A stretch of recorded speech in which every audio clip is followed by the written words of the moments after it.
আসসালামু আলাইকুম ওরহমতুল্লাহি ওয়াবারাকাতুহু।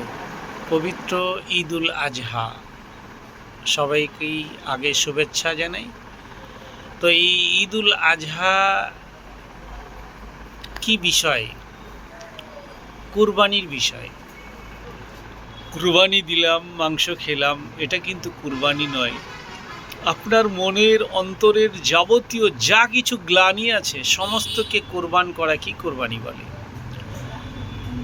আপনার পড়শির সঙ্গে আপনার কথাবার্তা নেই, আপনার ভাইয়ে ভাইয়ে মিল নেই, তো এই কুরবানি কবুলিয়াতের মালিক আল্লাহ।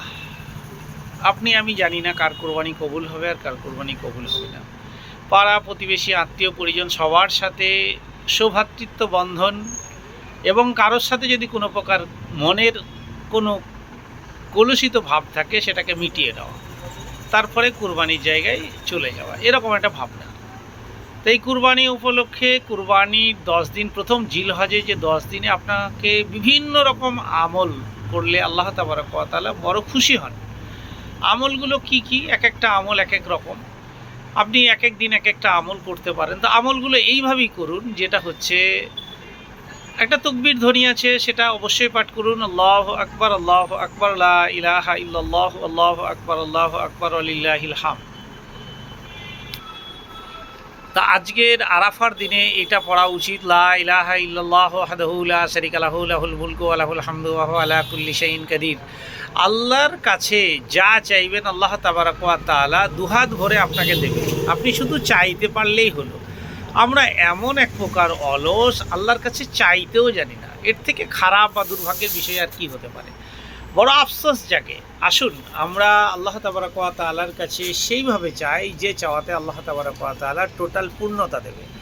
তাহলে পূর্ণতা নিতে গেলে আল্লাহর কাছে যেগুলো চাওয়ার দরকার সেগুলো চাইতে হবে।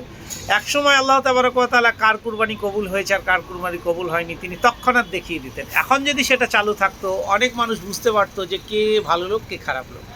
একসময় হাবিল কাবিলের একটা উদ্ধৃতি দিয়ে বলি, হাবিল আর কাবিল একটা কুরবানি নিয়ে পরীক্ষা ছিল। পাহাড়ের উপরে কেউ একটা ভালো তার সব থেকে যেটা মূল্যবান জিনিস সেটা দিয়ে এলো, আর একজন কয়েকটা খড়কুট একদম ওই আগাছা টাইপের ফসল দিয়ে এলো।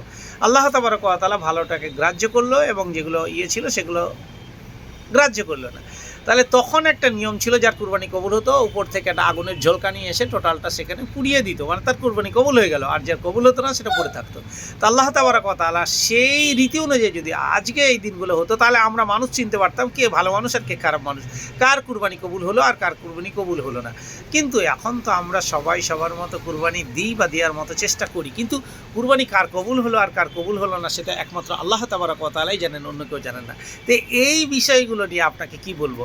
আর তাছাড়া এই কুরবানি, সেই সঙ্গে হজরত ইব্রাহিম আলাইহিসসালামের সুযোগ্য পুত্র হজরত ইসমাইল আলাইহিসসালামের সেই যে কাহিনী রয়েছে, সেই কাহিনী যদি শোনেন আপনার চোখ দিয়ে টপ টপ টপ করে পানি পড়বে।